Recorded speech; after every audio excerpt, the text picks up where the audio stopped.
কিশোরগঞ্জের ভৈরব সিলেট বাসস্ট্যান্ডে দাঁড়িয়ে থাকা যানবাহনে পেছন থেকে দিগন্ত বাসের ধাক্কায় আহত হয়েছেন নারী পুরুষ সহ অন্তত ২০ জন।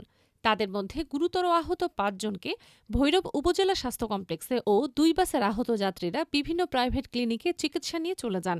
আহতদের মধ্যে ঝর্ণা রানীকে আশঙ্কাজনক অবস্থায় উন্নত চিকিৎসার জন্য ঢাকা মেডিকেল কলেজ হাসপাতালে পাঠানো হয়েছে।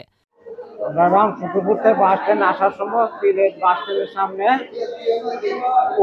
বাসে আমরা চাপা মারছে।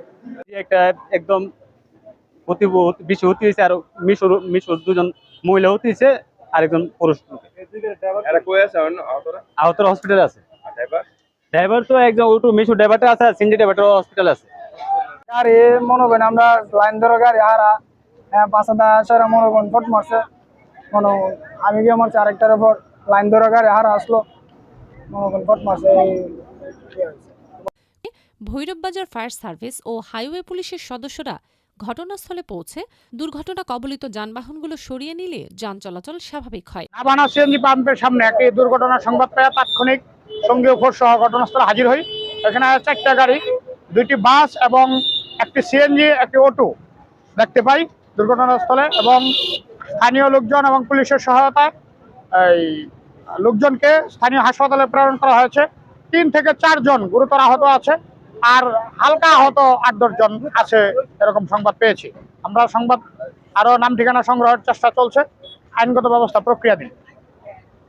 আজ সকাল 11:30টার দিকে সিলেট বাসস্ট্যান্ড এলাকায় এই দুর্ঘটনা ঘটে।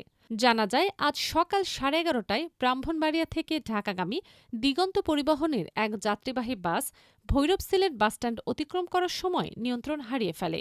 এ সময় সামনে থাকা একটি সিএনজিকে পেছন থেকে ধাক্কা দিলে সামনে থাকা সোহাগ পরিবহনকে ধাক্কা দেয়।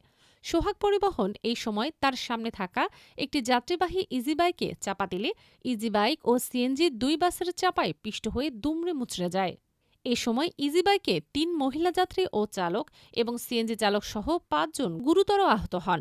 সোহাগ ও দিগন্ত পরিবহনের বেশ কয়েকজন যাত্রীও আহত হয়। এ ঘটনায় আইনগত ব্যবস্থা প্রক্রিয়াধীন আছে বলে জানান ভৈরব হাইওয়ে পুলিশ।